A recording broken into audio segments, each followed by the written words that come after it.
Charles Morrison walked slowly through the metal hallways of Nexus Prime Station. His black shoes made soft clicking sounds on the cold floor. The station felt different today. The alien workers who usually nodded at him now looked away when he passed. Something was wrong. Morrison was 53 years old with gray hair at his temples. He had been Earth's first ambassador to the galaxy for 6 months now. Every day he tried to convince the alien races that humans deserved a place among the stars. It was the hardest job he had ever done. The meeting room was huge and round. Seats went up in circles like an old theater. Representatives from dozens of alien worlds sat in their special chairs. Some breathed different air. Others needed special lights. The Zephyrians looked like giant insects with 4 arms. The Kaleth were tall and had blue skin with no hair. Morrison took his place at the center podium. His hands shook slightly as he opened his folder.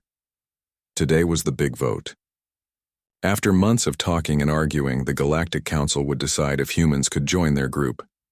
Vextar, the Zephyrian delegate, made a buzzing sound that meant laughter. His 4 eyes looked down at Morrison with disgust. "Look at this creature," he said in his clicking voice. "They still use metal ships and chemical rockets. How can such primitives join civilized space?" Admiral Thonrex of the Kaleth Empire stood up. He was 7 feet tall with cold yellow eyes. "The humans are dangerous," he said in a deep voice. "They fight wars on their own planet. They kill their own kind. We cannot trust such violent beings." Morrison felt his heart beating fast. He had heard these same arguments many times, but today felt different. Today felt final. "Honored council members," Morrison began. His voice carried clearly through the chamber. "Yes, humanity has fought wars. Yes, we have made mistakes. But we have also learned from them. We have grown." He pressed a button, and images appeared in the air above him. Pictures of Earth showed cities with people of different colors working together, children playing in parks, scientists from different countries sharing discoveries. "We have ended world wars," Morrison continued. "We have cured diseases that killed millions. We have reached out to the stars not with weapons but with hope. We want to learn from you. We want to share what we know." Some of the smaller alien races nodded. The Vendari delegate, a small gray being with large eyes, whispered agreement, but the powerful races remained cold and silent. Morrison talked for an hour. He showed them human art and music. He explained how Earth's many cultures had learned to live in peace. He spoke about human dreams of exploring the galaxy and making friends among the stars. When he finished, the chamber was quiet. Then Admiral Thonrex stood again. "Pretty words," the Kaleth said. "But words are easy. We have studied your species. You are aggressive and unpredictable. You expand too quickly. You consume resources without thought. The galaxy is better without you." Vextar clicked his agreement. "The human speaks of peace, but their ships carry weapons. They say they want to explore, but they claim territory wherever they go. We vote no." One by one, the major powers spoke against humanity. The small races who might have supported Earth stayed silent. They were too afraid to anger the strong. Morrison felt his hopes crashing down. 6 months of work. 6 months of trying to build bridges. All wasted. "The vote is postponed," announced the council speaker, an ancient being covered in silver scales. "We will meet again in 3 days for the final decision." Morrison knew what that meant. They would vote no. Humanity would be shut out of the galaxy. Earth would remain alone among the stars. As the delegates filed out, Morrison gathered his papers with shaking hands. Lieutenant Commander Kate Sullivan, his military aide, appeared at his side. She was a tall woman with short brown hair and sharp green eyes. "Sir," she whispered urgently, "we need to talk. Private message from Earth Command." They walked quickly to Morrison's quarters. The room was small but comfortable, with a window showing the stars outside. Kate activated a secure communicator. "What is it?" Morrison asked. Kate's face was grim. Unknown ships near the Titan colony. They're not responding to our signals. Command thinks they might be scouts. Morrison felt cold fear in his stomach. Scouts for what? We don't know, sir. But the timing is suspicious. Right when you're trying to get us into the council. Morrison looked out at the stars. Someone doesn't want us to succeed. What are your orders, sir? Morrison thought carefully. Tell Earth to be ready, but don't do anything aggressive. We can't give them an excuse to call us warlike. Kate nodded and left. Morrison sat alone in his chair, staring out at space. Somewhere out there, unknown ships were watching Earth's colonies. The galaxy's major powers had already decided humanity was too dangerous. Now someone was making moves in the dark. Morrison opened his personal communicator and began recording a message to his wife Sarah back on Earth. He told her about the failed vote and his fears for the future. He told her he loved her and was proud of their children. He almost sent the message. Then he stopped. There was still hope. 3 days until the final vote. Maybe he could change some minds. Maybe he could find allies among the smaller races. Morrison deleted the message and went to bed. He needed rest for tomorrow's work. He never got the chance to try again. At 300 station time, Morrison's door exploded inward. Kaleth soldiers in black armor poured into his room. Their weapons were aimed at his chest. Morrison sat up in bed trying to understand what was happening. I have diplomatic immunity, he said. You cannot do this. Admiral Thonrek stepped through the broken doorway. His yellow eyes glowed with cold satisfaction. Your immunity died with your hope of joining the council, human. They dragged Morrison from his bed and through the corridors. Other delegates watched from their doorways, but did nothing. Fear kept them silent. The soldiers brought Morrison to an airlock on the station's outer ring. Through the thick window he could see the black emptiness of space filled with distant stars. You wanted to show the galaxy humanity's true nature, Thonrek said. Now we will show them ours. Lesser species will see what happens to those who reach too high. Morrison realized they were going to kill him, but he also saw something else. A small red light on his jacket collar. His personal recorder was still active. Everything was being transmitted back to Earth. You think this will end with me? Morrison asked.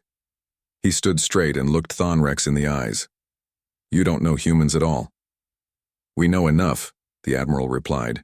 You are violent and primitive, but you are also weak. One dead ambassador will make your people crawl back to their little planet. Morrison smiled sadly. You're wrong. You've just made the biggest mistake in galactic history. The airlock door opened behind him. The terrible cold of space waited. Last words, human. Morrison looked directly into his recorder's hidden camera. His voice was calm and clear. Earth, remember that we came in peace. Remember that we tried to do this the right way. What happens next is not our choice. They made it for us. The soldiers pushed him toward the airlock. Morrison's final words echoed through the chamber as the inner door sealed shut. You don't know what you've just unleashed. The outer door opened.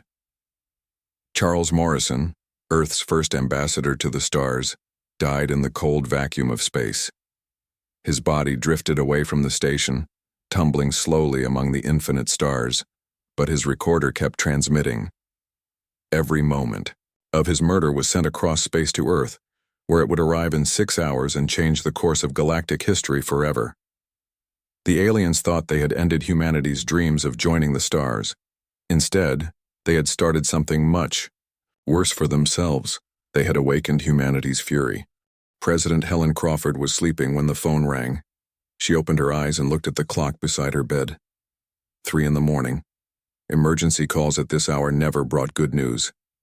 Madam President, said the voice of her chief of staff, you need to come to the Situation Room immediately. It's about Ambassador Morrison. Crawford felt her stomach drop. She had been friends with Charles Morrison for 20 years. They had served together in the Air Force before entering politics. What happened? Just come quickly, ma'am. You need to see this yourself. Crawford dressed quickly and walked through the quiet hallways of the White House. Secret Service agents followed her to the underground situation room. The heavy door opened to show a dozen worried faces around a large table. Defense Secretary Roy Mitchell stood up when she entered. His face was pale and angry. "Helen, sit down. This is going to be hard to watch." The main screen lit up with a video transmission. Crawford saw Morrison in his small quarters on the alien station. She watched Kaleth soldiers break down his door. She heard Admiral Thonrex threaten her friend. She saw them drag Morrison to the airlock. "My God," she whispered. The video showed Morrison's final moments, his calm words, his brave face as he looked into certain death, the airlock opening, her friend's body floating away into space. Crawford felt tears on her cheeks, but behind the sadness came something else, something hot and dangerous. "How long ago?" she asked quietly. 6 hours, Mitchell replied. "The transmission just reached our deep space receivers." "Are we sure it's real?" Admiral Lisa Parker, head of Space Command, nodded grimly. "We verified the signal source. It came from Morrison's personal recorder, the one he wore for diplomatic records." Crawford wiped her eyes and stood up. "Show me our military assets." The screen changed to show a map of the solar system. Red dots marked Earth's space-based defenses. Blue dots showed civilian colonies and stations. "What do we have that can fight?" Crawford asked. General Kevin Barnes, architect of Earth's orbital defenses, stepped forward. "More than they think, Madam President. Much more." "Explain." Barnes pressed buttons on his tablet. New symbols appeared on the map, ships and weapons platforms that had been hidden from public view. "For the past 10 years, we've been preparing for this possibility," Barnes said. "Not exactly this situation, but the chance that first contact might go wrong. We've built a fleet in secret." Crawford studied the display. "Where did we get the technology?" Dr. Susan Hayes from the Advanced Weapons Division spoke up. She was a small woman with gray hair and sharp eyes behind thick glasses. "Remember the meteor that crashed in Antarctica 12 years ago? It wasn't a meteor. It was an alien ship, a scout probe, damaged and abandoned. We reverse-engineered everything we could: propulsion systems, energy weapons, shield technology. We've been building ships based on alien designs." Crawford felt a cold smile form on her lips. "So while Morrison was trying to join their club the nice way, we were preparing for war." "Insurance policy," Mitchell said. "We hoped we'd never need it. Now we do." Crawford looked around the room. "I want to see these ships." An hour later, Crawford stood in the command center of Orbital Station 7. Through the large windows, she could see shapes moving in the darkness. Ships that looked nothing like the clumsy chemical rockets most people knew about. Captain Jake Williams walked up to her. He was tall and lean with short black hair and steady brown eyes.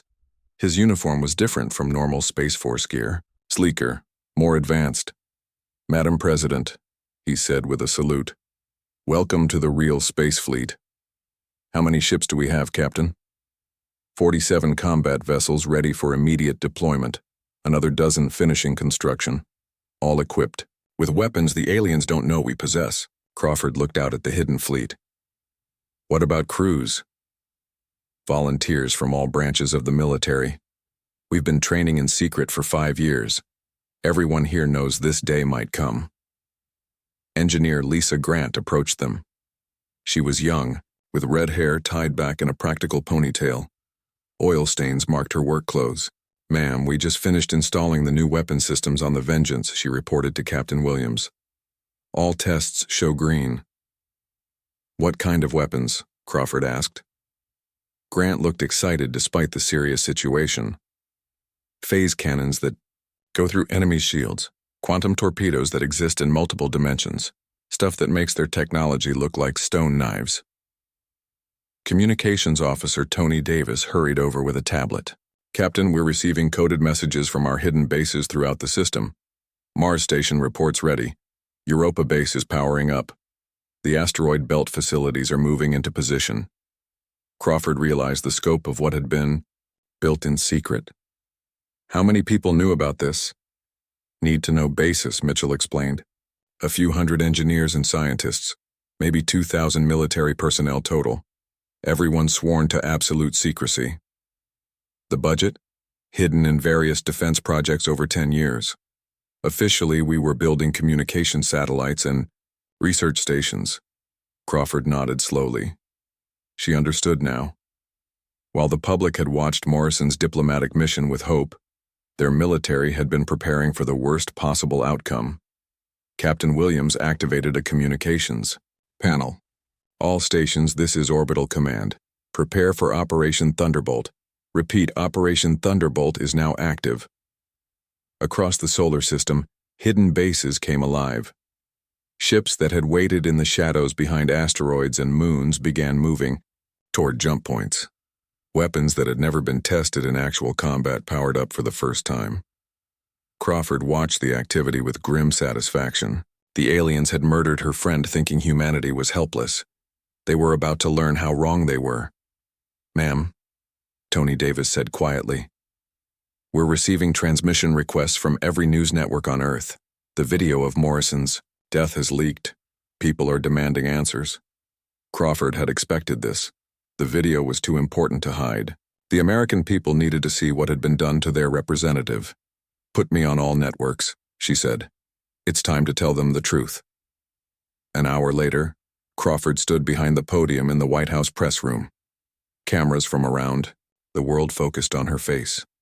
Behind her, a screen showed the solar system map with Earth's hidden military assets now revealed. "My fellow Americans and citizens of Earth," she began. 6 hours ago, Ambassador Charles Morrison was murdered by the Caleth Empire. He died trying to secure humanity's place among the stars through peaceful negotiation. She paused and let her anger show. "The aliens rejected our friendship. They called us primitive and violent. They killed our ambassador to make an example for other species."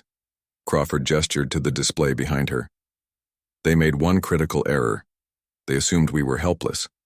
For 10 years, while pursuing diplomacy, we also prepared for the possibility that peaceful contact might fail. We built ships, we developed weapons, we trained crews. The room was completely silent. Ambassador Morrison went to the stars carrying humanity's hopes for peace. The aliens answered with murder. Now they will learn that humanity has two faces. We can be the most peaceful species in the galaxy. We can also be the most dangerous." Crawford's voice grew harder. The Caleth Empire and their allies wanted to see humanity's true nature. They will have that wish. Captain Williams, you have authorization to deploy the fleet. On the screen behind her, dozens of ships began moving away from Earth toward the Payam outer system. Their destination was clear: the aliens who had killed Charles Morrison. To the species watching this transmission, Crawford continued, "Know that we came in peace. We offered friendship and cooperation. You chose murder instead. Now face the consequences of that choice." The transmission ended. Around the world, people who had gone to sleep thinking humanity was alone and helpless woke up to learn they had a secret space fleet armed with advanced weapons. The aliens had killed Earth's ambassador. Now humanity was coming for them with everything they had built in secret. The real war was about to begin. Captain Williams received his final orders and walked toward his ship. The UES Vengeance was humanity's most advanced warship, built with technology stolen from alien wrecks and improved by human engineering. As he strapped into the captain's chair, Williams thought about Morrison's final words. The ambassador had tried to warn the aliens. They hadn't listened. Now they would learn the hard way that killing Earth's representative was the worst mistake they could have made. Humanity was coming for them, and nothing in the galaxy could stop what was about to happen. Admiral Thonrex stood on the bridge of his flagship Dominion's Edge. The massive Caleth warship was twice the size of anything humans had ever built, or so he believed. Around him, his officers worked at glowing control panels that covered the dark walls. "Report," Thonrex commanded in his deep voice. Commander Veltar, his second-in-command, approached with a data tablet. "The other species are responding as expected, Admiral. The Zephyrians withdrew their colony ships from disputed space. The Vendari are offering tribute to avoid conflict." Thonrex smiled coldly. His yellow eyes gleamed with satisfaction. Fear is the most efficient teacher. Morrison's death has shown the galaxy what happens to those who challenge our authority. What about the humans, sir? Silence from their homeworld. They know they cannot challenge us. Thonrex turned to look out at the stars through the bridge. Windows. Continue our patrol. Let every species see our strength. The Kaleeth fleet moved through space like a pack of metal predators. 27 warships, each armed with weapons that could destroy cities. They had been patrolling the outer rim for 3 days, making sure every alien species understood the new order. But they were being watched. Commander Zara Peterson floated in zero gravity inside the UES Shadow. Her ship was unlike anything the aliens had ever seen. No metal hull reflected starlight. No engine exhaust betrayed its position. The Shadow was built from materials that bent light around them, making the ship invisible to most sensors. Zara was 35 years old with short blonde hair and pale blue eyes. She had spent 2 years training to pilot humanity's first stealth ship. Now she hung in space only 10 miles from the Kaleeth fleet, close enough to count their weapons, but invisible to their instruments. Data collection complete, reported Lieutenant Ben Parker from his station.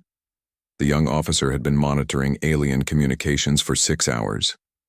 I have their formation patterns, weapon ranges, and shield frequencies. Any weaknesses? Zara asked. Several. They group their ships too closely. If we hit the right spot, secondary explosions could damage multiple vessels. Zara nodded and activated her communication system. Shadow to command. Package ready for delivery. Understood, Shadow. Hunter team is moving into position. Far away, Captain Jake Williams received the intelligence data on his ship's main screen.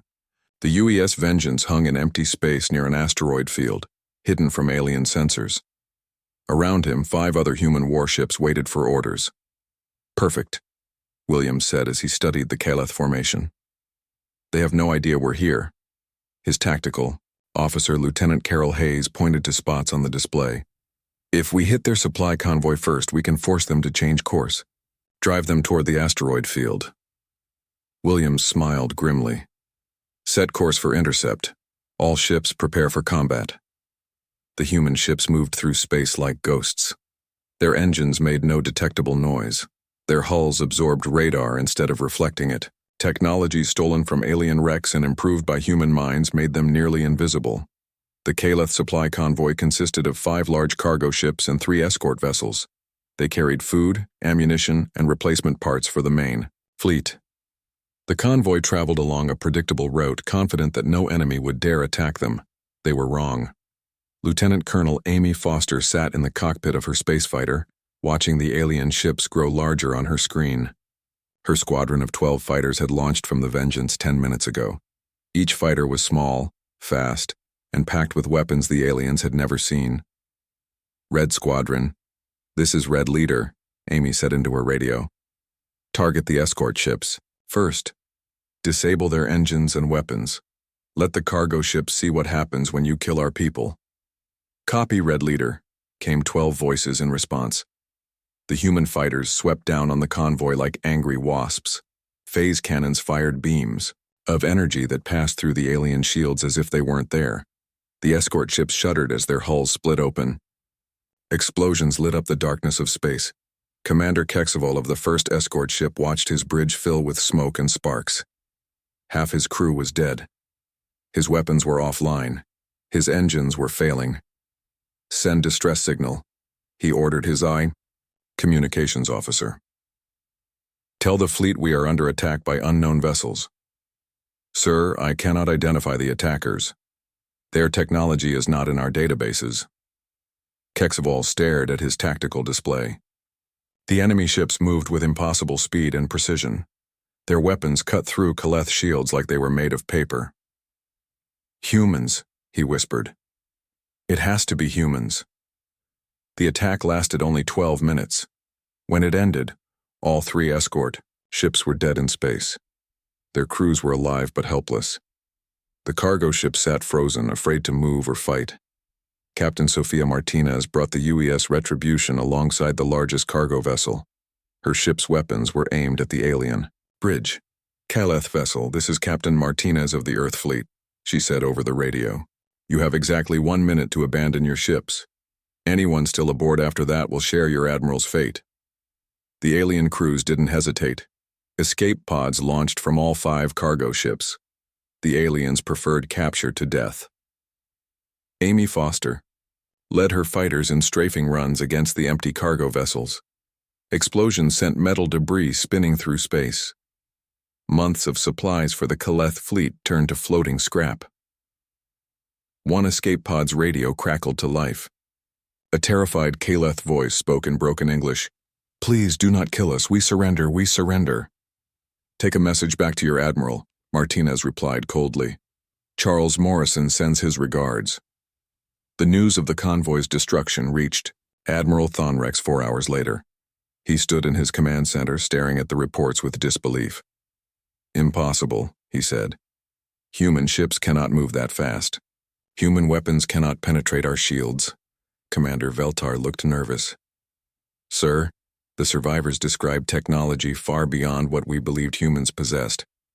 Perhaps our intelligence was wrong. No, Thonrex snarled. Humans are primitive. They use chemical rockets and metal bullets. This must be some other species helping them. Another officer approached with more bad news. Admiral, we're receiving reports of attacks throughout the sector. Our mining station at Kepler 7 went silent 2 hours ago. The patrol fleet at Ross 128 found 3 of their ships destroyed. Thonrex felt cold fear creeping into his thoughts. How many ships have we lost? 14 confirmed destroyed, sir. 6 more missing and presumed lost. The admiral's hands shook with rage. In 3 days, he had lost nearly a quarter of his fleet to an enemy he couldn't even see coming. Find them, he ordered. Use every sensor. Check every asteroid. I want these humans found and destroyed. But the humans were already gone. Their ships had vanished back into the vast emptiness of space, leaving only wreckage and terrified survivors to tell the tale. Captain Williams reviewed the day's battle reports from his command chair. His fleet had struck 6 different targets without losing a single ship. The aliens were learning that space was very large and full of places to hide. Sir, reported Lieutenant Tony Davis, we're picking up alien fleet movements. They're trying to group together for protection. Good, Williams said. Let them bunch up. It'll make our next attack even more effective. He opened a channel to all human ships. All vessels, well done today. But this is just the beginning. The aliens wanted to see humanity's true nature. Tomorrow we show them more. Across human space, other ships received similar orders. The UES Justice, commanded by Captain Mike Thompson, was moving toward the Kepler Junction. The UES Guardian, under Captain Emma Clark, patrolled near the outer colonies. Each ship carried weapons that could destroy alien vessels with single shots. Commander, Zara Peterson received new orders while watching the confused Kaleth fleet from her invisible ship. Shadow, you are to track the enemy fleet and report their movements. Stay hidden. Let them wonder where the next attack will come from. Understood, Command. Shadow will maintain watch. Zara smiled as she watched the alien ships moving in frightened groups. They had killed Ambassador Morrison thinking humans were weak and helpless. Now they were learning the difference between diplomacy and war. The aliens had made the hunter their prey. Now they were discovering what it felt like to be hunted by a species that had spent thousands of years perfecting the art of warfare. Admiral Thonrex stared out at the stars and wondered what other surprises the humans were hiding. His mighty fleet, which had terrorized the galaxy for decades, was now looking over its shoulder at every shadow. The humans were out there somewhere, waiting and watching, ready to strike again. The war had only just begun, and already the aliens were learning to be afraid. The emergency meeting on the Kaleth homeworld lasted 7 hours. Emperor Krathavon sat on his crystal throne, listening to reports of defeat after defeat. His golden eyes burned with rage as Admiral Thonrex knelt before him.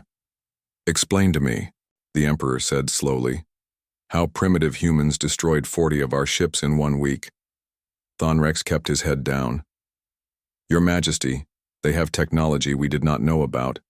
Their ships appear from nowhere and vanish before we can respond. Technology from where? Emperor Krathvon stood up. His voice echoed through the great hall. Did they build it themselves?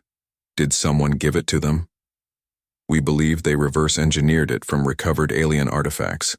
They have been preparing for war while pretending to seek peace. The Emperor's fist slammed down on his throne. Then we will show them the full might of the Kaleth Empire. Gather the home fleet, every ship, every weapon. We will burn their world to ash. Within hours, the largest military force in Kaleth history began assembling in space above their home planet. 600 warships of every size and class, dreadnoughts that could crack moons, carriers filled with fighter craft, destroyers built for speed and killing. Admiral Thonrex stood on the bridge of his new flagship, the massive battleship Eternal, Dominion. Around him in space, the greatest fleet ever assembled prepared for war. This time there would be no surprises, no hidden attacks. They would overwhelm the humans with pure force. Set course for Earth, Thonrex commanded. We will end this rebellion once and for all. But the fleet never reached Earth. Captain Mike Thompson waited in the darkness near Kepler Junction, the most important hyperspace crossroads in this part of the galaxy. His ship, the UES Justice, hung motionless beside a dead star. Around him, hidden in the shadows, 47 other human vessels prepared for the largest space battle in history. Contact, reported Lieutenant Sarah Wells from her sensor station. Massive alien fleet dropping out of hyperspace. Count is 600+ vessels. Thompson smiled coldly. Right on schedule. Signal all ships. Operation Broken Chains is now active. Across space, human ships that had been invisible suddenly appeared on every scanner. They rose from behind asteroids and dead planets. They materialized from hyperspace at perfect positions around the Kaleth fleet. The aliens found themselves surrounded by an enemy they had underestimated. All ships, Thompson broadcast, remember Ambassador Morrison. Make them pay for every crime they have committed. The battle began with a single torpedo. Dr. Nathan Price watched from the science station aboard the UES Reckoning as his quantum cascade torpedo raced toward the alien formation. The weapon was his life's work, built using principles the aliens didn't understand. It didn't just explode. It tore holes in space itself. The torpedo struck the Kaleth battleship Thunder of Ages. For a moment, nothing happened. Then reality twisted around the impact point. Space folded inward like crumpled paper. The massive alien ship simply ceased to exist, taking 2 nearby vessels with it. Direct hit, Price reported calmly. Quantum cascade successful. Admiral Thonrex stared in horror as one of his most powerful ships vanished into nothingness. What was that weapon? How is such a thing possible? His tactical officer's voice shook with fear. Sir, I'm reading energy signatures unlike anything in our databases. The humans have weapons that violate known physics. The human fleet struck from every direction at once. Phase cannons cut through alien shields like they weren't there. Multi-dimensional missiles appeared inside enemy hulls and exploded from within. Defensive systems made human ships nearly impossible to hit. Colonel Rachel Green led the first boarding assault. Her Marine unit launched from the UES Warrior in small, fast pods that punched through alien hull armor. Inside, they found corridors filled with smoke and the bodies of aliens killed by weapons they had never seen before. Sector 7 is secure, Rachel reported over her radio. Her Marines moved through the alien ship with practiced efficiency. Their powered armor made them nearly invincible against alien small arms. A group of Kaleth soldiers tried to stop them at a junction. Rachel's squad cut them down in seconds. The aliens' energy weapons bounced harmlessly off human armor, while human plasma rifles turned alien bodies to ash. Ship is ours, Rachel announced as her team reached the bridge. The surviving alien crew surrendered without a fight. Captain Danny Rodriguez led a squadron of fast attack ships in pursuit of fleeing aliens. His vessels could move faster than anything the Kaleth had built. When alien ships tried to escape into hyperspace, human ships followed them. No escape, Rodriguez said over the radio. Hunt them down, all of them. The battle raged for 6 hours. When it ended, The space around Kepler Junction was filled with floating debris and the hulks of destroyed alien ships. Only 12 human vessels had been damaged. None were destroyed. Admiral Thonrex found himself alone on his bridge, surrounded by dead crew members and sparking control panels. His mighty fleet was gone. 600 ships reduced to scrap metal and corpses. A human voice crackled over his radio. "Caleth vessel, this is Captain Thompson of the Earth Fleet. You have 60 seconds to surrender before we finish what you started." Thonrex looked around his ruined bridge. His hands shook as he reached for the communications panel. "I surrender," he whispered. "Louder," Thompson demanded. "I surrender," Thonrex shouted. "The Caleth Empire surrenders." "Good. Remember this moment when you think about killing ambassadors. Remember what happens when you underestimate humanity." Human boarding teams swarmed onto the alien flagship. Thonrex watched as soldiers in advanced armor took control of his ship. Their faces were hidden behind dark visors, but he could feel their anger even through the metal. Colonel Rachel Green removed her helmet as she entered the bridge. Her brown hair was damp with sweat and her gray eyes were hard as stone. "Admiral Thonrex, you are under arrest for war crimes and murder." "I have rights as a prisoner of war," Thonrex protested. Rachel smiled without warmth. "So did Ambassador Morrison, but you threw him out an airlock instead." As the Admiral was led away in chains, reports flooded in from across the galaxy. The Caleth Empire's military was shattered. Their colonies were defenseless. Other alien species that had supported the murder were sending desperate messages of surrender. On Earth, President Crawford watched the battle reports with grim satisfaction. She stood in the Situation Room surrounded by her military commanders and the families of soldiers who had died in the fighting. "Total victory," Defense Secretary Mitchell reported. "The alien fleet is destroyed. We captured over 200 enemy vessels and 3,000 prisoners." Crawford nodded slowly. "What about their homeworld?" "Requesting terms of surrender. They're offering tribute and promising never to threaten humanity again." "Not enough," Crawford said firmly. "Schedule war crimes trials for everyone involved in Morrison's murder. Full reparations for our losses. And most importantly, we restructure their government to prevent future atrocities." Admiral Lisa Parker stepped forward. "Ma'am, we also need to address the other species. Many of them stood by and did nothing while Morrison was killed." "Agreed. Send a message to every government in the galaxy. Any species that supports or ignores attacks on peaceful representatives will face the same fate as the Caleth Empire." The message went out across space on every frequency. Crawford's words were translated into hundreds of alien languages and broadcast to every world and station in known space. "To the species of the galaxy," her voice echoed through space, "we came to you in peace. We offered friendship and cooperation. You answered with murder and contempt. Now you have seen the price of that choice. The Caleth Empire is broken. Their fleet is destroyed. Their leaders will face justice for their crimes. Any species that threatens peaceful contact or harms diplomatic representatives will meet the same fate. We did not want this war, but since you forced it upon us, we will finish it completely. The galaxy will learn to respect the rights of all species, or humanity will teach that lesson with fire and steel." The transmission ended. Across the galaxy, alien leaders watched their screens in stunned silence. The species they had dismissed as primitive had just destroyed the most powerful military force in known space. Captain Thompson surveyed the battlefield from his command chair. Floating wreckage marked the graves of 600 alien warships. Human ships moved among the debris, rescuing survivors and securing valuable technology. "Sir," reported his communications officer, "we're receiving surrender requests from dozens of species. The Zephyrians are offering to turn over everyone involved in Morrison's murder." Thompson nodded. "Tell them we'll consider their offers after the trials. First, they need to prove they've learned their lesson." He opened a channel to the fleet. "All ships, mission accomplished. Ambassador Morrison has been avenged, but our work isn't finished. We need to make sure this never happens again." In the ruins of the Caleth flagship, Admiral Thonrex sat in a prison cell staring at the walls. He had started this war by killing one human diplomat. Now his entire civilization lay in ruins, and humanity ruled the space lanes with weapons.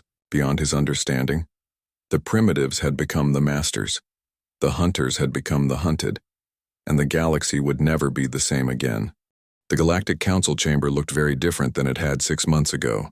The same circular room with rows of seats rising toward the ceiling, the same alien delegates from dozens of worlds. But now everything had changed. Admiral Lisa Parker walked slowly to the center podium where Ambassador Morrison had once stood. Behind her, through the large windows, the UES Ambassador Morrison hung in space with a full battle group. The massive human warship served as a reminder of what happened to those who murdered diplomats. Parker was 50 years old with short gray hair and steady brown eyes. She wore the dark blue uniform of Earth's Space Command, with medals earned in the recent war against the Caleth Empire. She was not here to ask for membership, she was here to dictate terms. The alien delegates watched her with fearful respect. Many of the same beings who had mocked Morrison's peaceful words now competed to offer tribute and alliance to humanity. The balance of power had shifted completely. Honored delegates, Parker began, her voice carrying clearly through the chamber. 6 months ago, you murdered our ambassador in this very station. You called us primitive and violent. You said we had no place among civilized species. She paused and looked around the room. Many aliens avoided her gaze. You were right about one thing. We are violent, but only when violence is forced upon us. Ambassador Morrison came here with words of peace. You answered with murder. Now you face the consequences of that choice. Vextar, the Zephyrian delegate who had mocked humanity, stood up on shaking legs.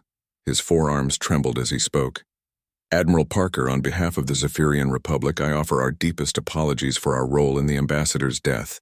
We were wrong to doubt humanity's worthiness. Apologies are not enough, Parker replied coldly. Actions have consequences. The Zephyrian Republic will turn over all individuals involved in Morrison's murder for trial. You will also pay reparations, equal to 10% of your gross planetary product for the next 5 years. Vextar's insect-like face showed panic. Admiral, such terms will bankrupt our worlds. Should have thought of that before you supported murder. Other delegates began standing, each offering surrender terms and begging for mercy. The Altarians promised to share their medical technology. The Rigel Collective offered mining rights to their asteroid belts. Species that had ruled space for thousands of years now groveled before the humans they had once dismissed. Parker listened to each, offer without emotion. When they finished, she activated a holographic display showing a new galactic map. Human territory now extended far beyond Earth's solar system. These are the new borders, she announced. Humanity claims sovereignty over all systems within 50 light-years of Earth. Any species currently living in these areas may remain under human protection, but will follow human law. A small gray alien named Council Speaker Mordan raised one thin arm. Admiral, some of those systems have been ours for millennia. Surely we can negotiate. There is no negotiation, Parker said firmly. You had your chance for peaceful discussion. You chose murder instead. Now you live with our decisions. The real drama began when they brought in Admiral Thonrex for his trial. The former Caleth leader looked nothing like the proud warrior who had thrown Morrison into space. His blue skin was pale, and his yellow eyes were dull with defeat. Human. Guards in black armor escorted him to a special dock in the center of the chamber. Captain Laura Bell stood to read the charges. She had been Morrison's aide and had watched his murder through hidden cameras. Her voice was steady, but her hands shook with controlled anger. Admiral Thonrex of the Caleth Empire, you stand accused of war crimes, murder of a diplomatic representative, and crimes against galactic peace. How do you plead? Thonrex looked around the chamber at faces that had once feared him. Now they watched his disgrace with the same cold interest they had shown Morrison's death. I plead guilty to all charges, he said quietly. A murmur ran through the assembled delegates. Many had expected him to fight the charges or claim he was following orders. Do you have anything to say before sentencing?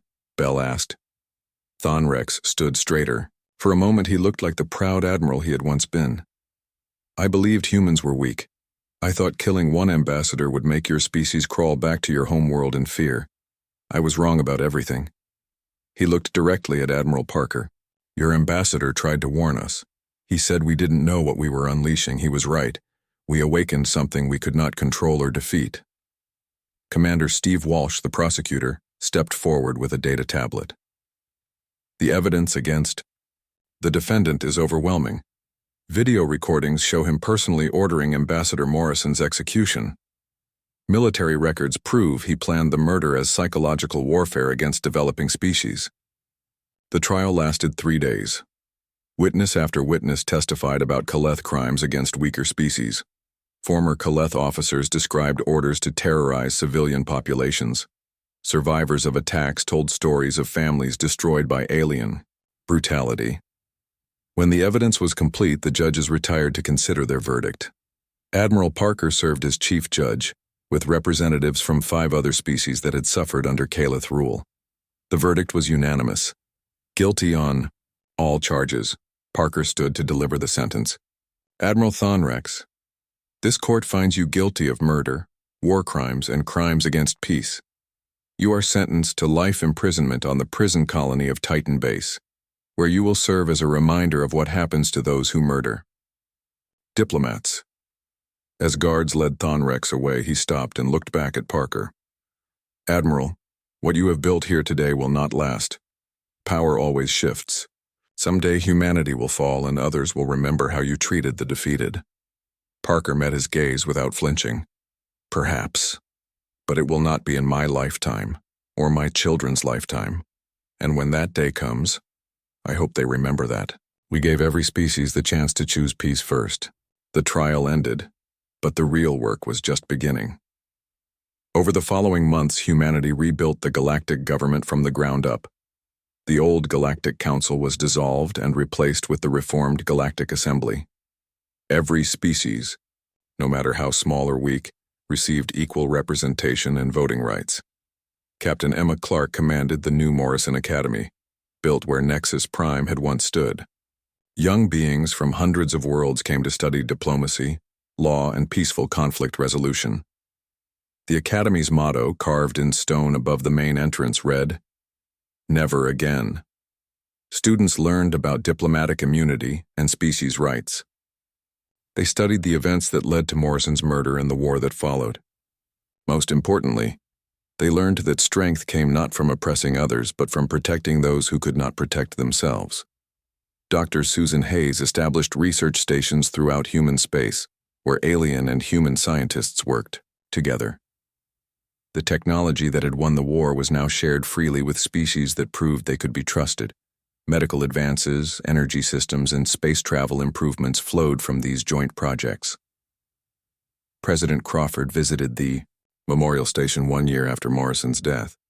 She stood before a simple monument showing the ambassador's final moments, his words carved in dozens of languages. "You don't know what you've just unleashed." He was right, Crawford said to Admiral Parker as they watched alien children playing in the station's park. "We unleashed humanity's true nature, not just our capacity for war, but our ability to build something better from the ashes of conflict." Parker nodded. "Charles would be proud of what we've accomplished. Peace through strength. Justice for all species. Protection for the weak." On distant worlds, former Kaleth colonies learned to govern themselves under human guidance. Species that had lived in fear for generations discovered what it meant to be free. The galaxy was not perfect, but it was better than it had been. Captain Danny Rodriguez patrolled the Outer Rim in his ship, the UES Guardian of Peace. His mission was to ensure that no species ever again suffered what humanity had endured. When conflicts arose, human mediators stepped in with offers of peaceful resolution backed by overwhelming force. The aliens had killed Earth's ambassador thinking it would make humanity retreat in fear. Instead, they had awakened a sleeping giant that reshaped the galaxy in its own image. The new order was built on respect rather than terror, on justice rather than might makes right. As Admiral Parker looked out at the stars from her office on B.O. Morrison Station, She remembered her old friend's words about humanity's capacity for growth and cooperation. The galaxy had learned the hard way that humans kept their promises, whether offered in friendship or delivered in fury. The age of galactic tyranny was over. The age of human justice had begun.